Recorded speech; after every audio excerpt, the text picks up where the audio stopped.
maybe we're looking at a net positive in the long term. I mean, I hope we don't end up with escalation of force where we get death and stuff. But if COVID and these riots result in people just fleeing cities, maybe it's a good thing. Get them out into the world, get them more responsible. Yep. You know what, man? It's a utopian worldview, but how great would it be if people had mini farms? I love that. You grow your own food in the back, meat and stuff, and other products that have to be done in bigger scale. You go to the store to buy, but for the most part, you've got veggies and fruits, and maybe even your own chickens. Yeah, of course. But then I guess the challenge is the roosters all over the community screaming and. Well, you get used to them. I like roosters, if man. You live they far were a from your little neighbors. annoying. No, the goat was annoying. The goat was, especially for me, because I was on that side of the house where the goat was like right there. I named him Kurt. Kurt the goat. For those wondering, we lived in Miami for a while, and we were outside. Farm. Yeah, we were basically 2 farms away from the Everglade line. Yep. So like you go 2 farms over, and that was the Everglades. So we were out in the boonies, but everybody had roosters all around us. You'd wake up in the morning, you'd hear them all over the place. Oh, yeah. And they scream at night too, don't they? But there was one thing that was pretty consistent. Kurt the goat. This is a message for Kurt the goat. No. If I wasn't vegan. No, I'm just kidding. Kurt's all right. No, you're cool. No, you know what? I know why he was upset. They separated him from his lover. From his lady goat. His lady goat. So, I mean, I feel for you, Kurt. I feel for you. So we had a rooster that Adam named Norin. Oh man, Norin. I named him Norin. Yeah. There's a Magic the Gathering card called Norin the Wary. Yep. And the theme of the card is he's terrified and useless. Yeah. So we had this rooster. He runs away at the sign of anything. Did nothing to protect the chickens when the cat kept getting in, and then would just flee the yard and go into the other yard where the other roosters would beat the crap out of him. Yep, it's true. That rooster, man. We thought he was a little mentally deficient. Mentally deficient. Yeah. That poor rooster. Norin the Wary. They're probably still alive though. We ended up, What was the chickens' names? Zagana and I don't know. You named them. Nora? No, that was the bunny.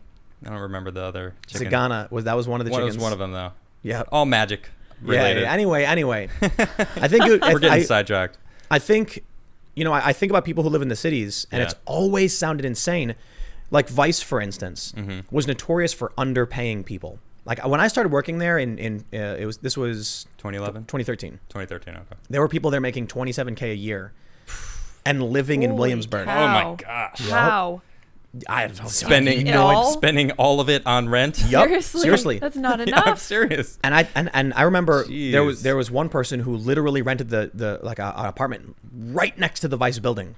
Like literally walk up the door and you walk in and right near the water there. No, other direction. Oh, okay. But literally the building next to Vice's building, and I'm like, this has got to be like for this room $1,500. Yeah, I'm like, how much do you make? Like 30 something.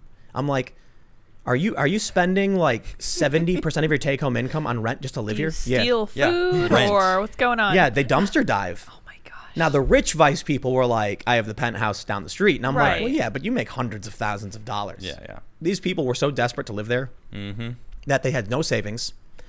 And I tell you what, man, because I told the story before about people saying like, I want to do what you do, man. I want to travel around covering news. Yeah. And I'd be like, okay, stop spending $1,500 a month on rent. Yeah. Go crash on your buddy's couch for a couple $100.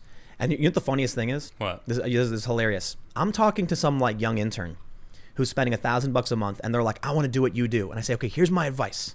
All that money you're getting, you got to save it. All right, so you got to save. So you got to find some friends. You got to live. You got to sacrifice. And they're like, And you lost me. Yeah. No. It gets better. And they're like, but I like my apartment, right? And I'm like, bro, you're asking me for advice while I sleep on my friend's couch right now. Just so you know. I had a friend in Williamsburg. I paid him like $300 something to sleep on his couch in his living room. You know why? I made more money than they did at Vice. Yeah. But I put it all in the bank. Yeah. And I'm like, I don't need a bedroom, man. I need to get the job done, and I need to save every penny, because you never know. You never know when that storm's coming, and you never know when opportunity comes and knocking. And I'll tell you this, one day you'll be sitting there, and it's like, you know what it reminds me of, actually? You ever see that commercial for the peanut butter or for milk, where the guy, it's his old commercial, and he puts all the peanut butter on the bread, and then he bites it, and then the phone rings, and it's the radio station saying who killed Alexander Hamilton in that famous duel. And he's in a room where he's surrounded by all of this Aaron Burr memorabilia, and he's got peanut butter in his mouth, and he goes, "Roaring bull," and they're like, "I'm sorry, sir, we can't hear you. Better luck next time." And then he's like trying to pour the milk so he can answer it, but there's no milk left. That lack I've never seen that, but okay. So here's the point. But you painted a wonderful picture. Wonderful picture. Thank you. That milk, if he had just had the milk, the opportunity came a knocking. He didn't have it. Wouldn't water have worked?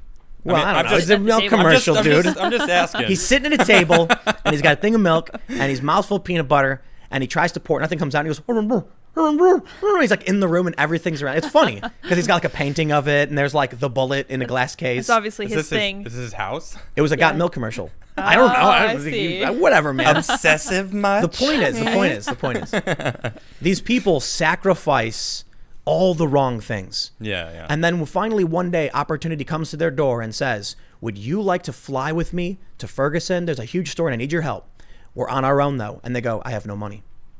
Maybe if you didn't spend it on the booze from that party last night and on this expensive apartment, when I came asking for your help, you were there to come. Or not so much that, but like so much of the trips that I had done before I started working for Vice, I paid for everything on my own.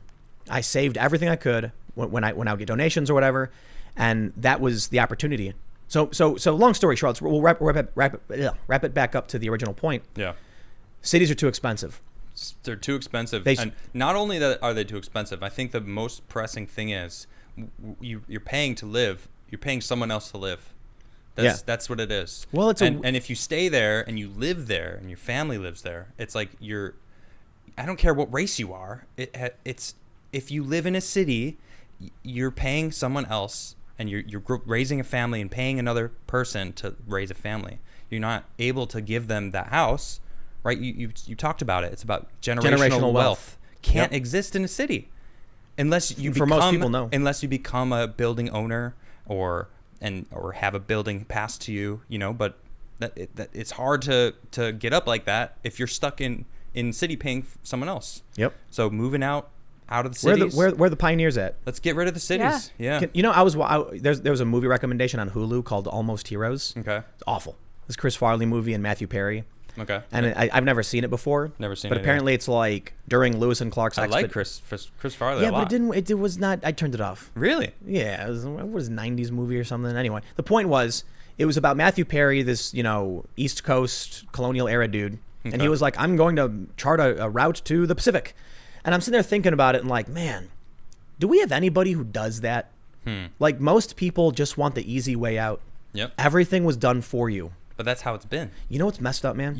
We're in that place that you just pay to go get food. You walk to the store, you pay for a burger. You walk to any store and you pay to get whatever you need. In a city, it's all available to you. And not just that. But you're making all the other people money.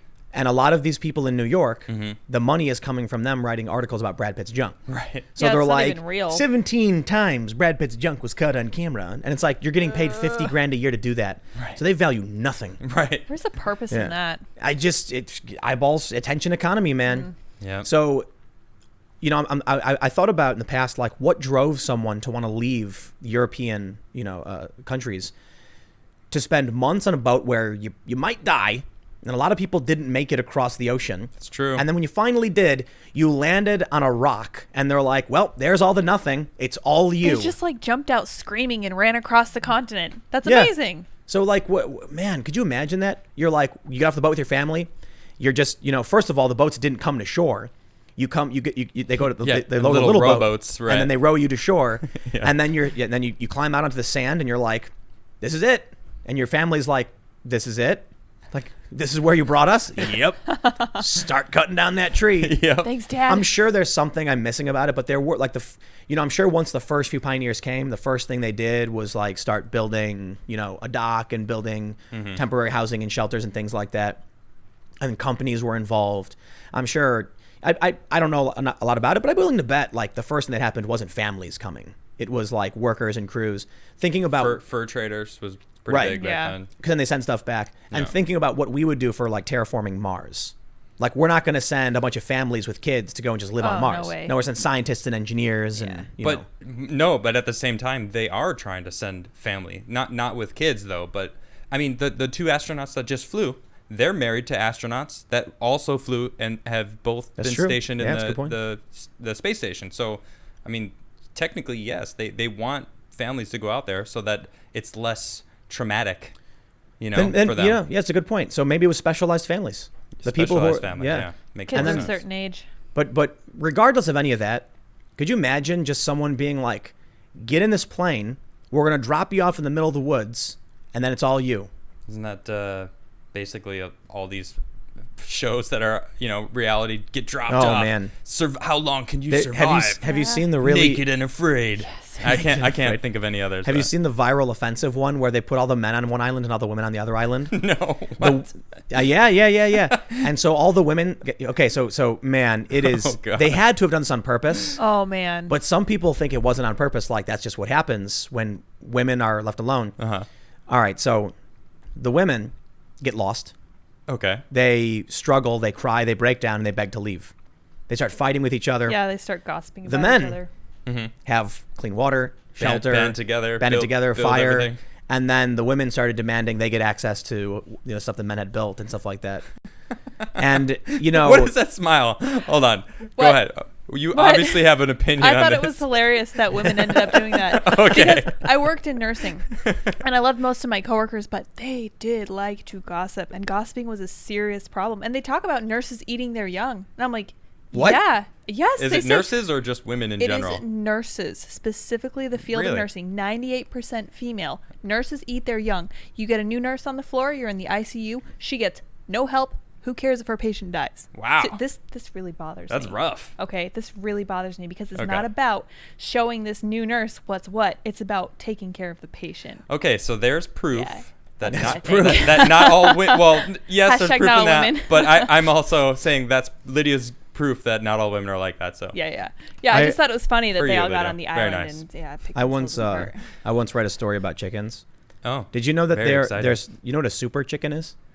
No, I'm very interested though. So do they just like shoot out eggs like? No. No, so, golden eggs. So chickens have a pecking order. Yes. Okay. And there's like one chicken dominates and tells all the other chickens like, I'm Big Mom. I'm you know what I mean? super chicken. No, well, they're it's the females. That's the voice that somehow. No, it's more. It's sassier than that. It's much sassier. Okay. I'm in charge. I'm the super chicken. You listen to me. That sounds like a Karen chicken. Exactly. Yeah, exactly. That's what they are. It is. Yeah. Hold on. So I read the story. No. You were saying that they actually had hierarchy and were actually the ones in charge. That's not a Karen. Super chickens. Yeah. Okay, they are the managers. Yeah. All right. Oh yeah. So anyway, I read the story and this is going to be proof about what she was saying, because chickens, and they took a bunch of different groups of chickens. Okay. And they took each of the super chicken from each, chicken group. Yeah. And they wanted to see what would happen if they took all of the dominating hens and put them together. And do you know what they did when they took all of the so it's like 12 chickens per group or whatever. Okay. And they took the dominant one from each group and then put them all in one group. And you know what happened? Did they kill each other? What? They pecked each other to death. Yep. Called it. Murder. Yep. Wow. It was just corpses everywhere. That's awful. Was there like one just with one leg up on the rest? Like, that's right. I'm the winner. Legend has it that as the queen chicken, as the scientists and researchers were walking away, they faintly heard, "There can be only one." There can be only one. Yeah. Elder chicken Highlander. Elder chicken. But I actually read that story that they wanted to experiment to see what happened to a pecking order if they took all of the super chickens and put them together and they just killed each other. Wow. So I'm kidding about that being evidence, for and you know what? We have proof that chickens eat their young because they straight up ate their own eggs. Yeah, well, that's a problem actually. I was reading about that. Oh, really? Deficiency, I think. Well, no, it's a habit because chickens are really dumb. Oh yeah, like that's chickens true will too. eat chicken. Like they'll totally eat chicken. different, but no, I was reading like they can get a taste for egg and it's too late and they just keep breaking their eggs because they're really dumb. Yep. Yeah, chickens are not smart. And then they eat grass too. I like chickens. I look forward to getting some farm animals But man, they dig craters in the yard. They do. They yeah. do. It's horrible. Yeah, like they started stripping the lawn over time, just spreading out, and everything was getting purged. And I'm like, the grass doesn't grow fast enough for these critters, man. And we didn't have that many. We had a lot of grass though on that property. Oh yeah, it was acreage. It was huge. Yeah, several acres. 5 acres. Five plus or something like that. Not the biggest, but big enough. But how did we end up talking about chickens? I'm not sure. You know what? I don't complain when we're having a good time. I don't That's question these things. That's true. I'm okay with this. Someone in the chat says Tim is high AF.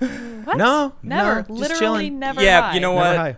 That's funny, but someone says that almost every day. Every know. single episode I see it, I'm like, where are they getting that? I remember Like the most clean-cut person I know. Seriously, Yeah. I don't know. You don't drink, you don't do Super anything. straight I don't edge. even like taking allergy medicine. Yeah. Right. When I was hanging out with my friends on the south side of Chicago, like conveniently in these same places, Yeah. not too far, we talk about crazy stuff, quantum physics, time dilation, all this weird stuff, and then they'd always be like, "Dude, are you stoned?" I'd be like, "No." You don't need to be stoned No, to this talk stuff about is that just stuff. awesome. Are you Yeah. mean to tell me that you're only interested in science and the universe when you're on That's when kinda you're on sad. drugs, like smoking pot? What do Shouldn't mean you that- always be interested? Yes. Yes. The answer is yes. I think, I yeah. very much am. Right.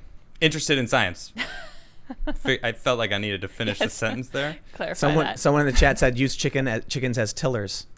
Oh, Yeah. that's a good idea. It works. They Yeah. do, They yeah. shred- they shred it. Yeah, they do. Dude, They rip chickens it are up. awesome, But they man. eat all the earthworms. I need those things. Oh, really? For what? Yeah. Well, you just don't let them get into the garden. Yeah. areas. Oh, yeah, yeah. Keep the garden We- separate. We were talking about this because we were talking about the island with women and the island with men. Yeah, and Well, how did we opportunity even and get there? pioneers. You mentioned- pioneers, Oh, opportunity. thank you. There you go. We Brought it traced all back. back, Lydia. Yeah, there there it you is, go. it is. Tie it all back together. So Hold on, before we move on, we have a lot of earthworms in our backyard. yes, we have many. Just in Yeah. case you were I curious. love them. They're wonderful. oh, Side note.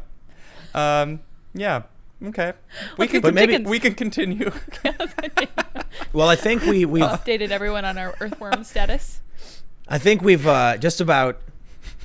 I think we did it. Yeah. I'm having a great time. Thanks for checking out this clip from the Timcast IRL podcast. We do the show live Monday through Friday at 8 p.m. If you want to catch the full show, tune in to this channel, subscribe, hit the like button, or check us out on iTunes and Spotify, and we will soon have this podcast up for free on all podcast platforms. Thanks for hanging out, and we'll see you all in the next episode.